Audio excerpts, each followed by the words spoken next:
جو ہے وہ بھی حکومت کے لیے امبیرسنگ ہیں.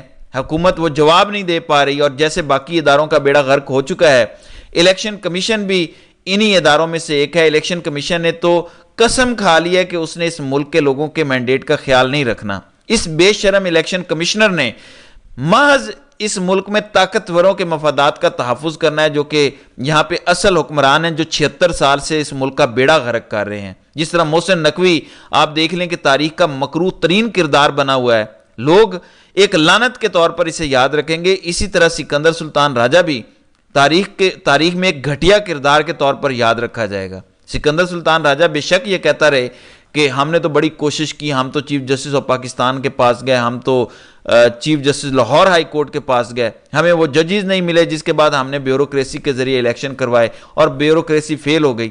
بنیادی بات یہ ہے کہ آپ کرنا چاہتے تو آپ بہت کچھ کر سکتے تھے، لیکن آپ نے کیا نہیں ہے.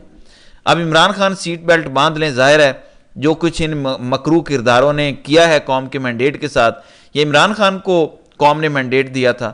آپ نے اس مینڈیٹ کو چوری کیا. اب عمران خان کیا کریں گے؟ ظاہر ہے وہ اپنی قوم کو باہر نکلنے کا کہیں گے، کیونکہ انہوں نے اس سے پہلے ٹریبیونلز کا انتظار کیا. اب وہ اپنی قوم کو باہر نکلنے کی کال دیں گے. قوم کے دلوں میں ان لوگوں کے لیے شدید نفرت پائی جاتی ہے جو انہوں نے پچھلے 2 سال میں اس قوم کے ساتھ کیا ہے. آپ فائر وال لگانا چاہتے ہیں لگا لیں، لیکن فائر وال سے آپ کے مسئلے حل ہو جائیں گے. یہی بات آج شیخ رشید کہہ رہے تھے کہ موجودہ حکومت کی حیثیت گنگو تیلی سے زیادہ نہیں ہے، اور انہوں نے بڑی کھل کے بات کی. انہوں نے کہا کہ دیکھیں جس طرح سے آپ عالیہ حمزہ اور صنم جاوید کو گھما رہے ہیں، یہ آپ زیادتی کر رہے ہیں. اور انہوں نے کہا کہ لوگ کیسز کی شکل میں مر گئے ہیں، سب بے گناہوں کو معافی ملنی چاہیے. اور انہوں نے کہا کہ میں آرمی چیف سے مطالبہ کرتا ہوں کہ وہ عام معافی کا اعلان کریں.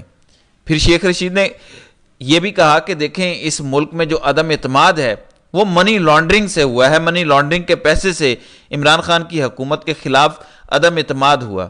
یعنی وہ کہہ رہے ہیں کہ منی لانڈرنگ کا پیسہ آپ نے استعمال کر کے لوگوں کے ضمیر خریدے اور عمران خان کی حکومت گرائی.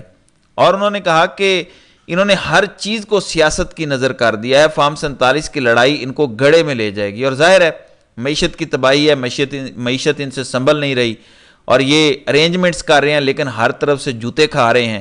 چائنا میں ان کے ساتھ جو ہوا ہے، جو ان کا دورہ پوری طرح سے فلاپ ہوا ہے، آپ اندازہ لگائیے. کہتے ہیں کہ 9 مئی کے کیسز میں عدالتیں سزا نہیں دیتی. اب ذرا آپ ایک معاملہ دیکھیں، انسدادی دہشت گردی عدالت سرگودا میں آج جج صاحب نے فیصلہ سنانا تھا. آپ سے جب اور کچھ نہیں ہوا تو آپ نے وہاں پہ عدالت کو ہی بند کر دیا. اور عمر ایوب جو اپوزیشن لیڈر ہیں وہاں پہ پہنچ چکے ہیں، اور پولیس نے وہاں پہ تمام رستوں کو سیل کیا ہوا ہے. عمر ایوب نے وہاں سے ویڈیو پیغام بھی جاری کیا، اور وہ کہہ رہے ہیں کہ پولیس ہماری پیشی کو روکنا چاہتی ہے تاکہ ہماری ضمانت نہ ہو سکے. پہلے تو آپ ریکارڈ پیش نہیں کرتے، ریکارڈ پیش کرنے کے بعد آپ اس قسم کی گھٹیا حرکتیں کر رہے ہیں. یہ وہ مکروہ کردار ہیں جو ہر جگہ آئین اور قانون کے ساتھ کھلواڑ کر رہے ہیں. آپ نے لاہور ہائی کورٹ کے چیف جسٹس شہزاد ملک کے ساتھ کیا کیا؟ آپ کو یاد ہوگا انسدادی دہشت گردی عدالت میں ججز کو لگانے پر بھی بہت تنازع کھڑا ہوا. یہی وجہ ہے کہ جب آپ کے پاس ثبوت نہیں ہوں گے تو آپ کیا کریں گے؟ آپ ان کو ضمانت دیں گے یا رہا کریں گے.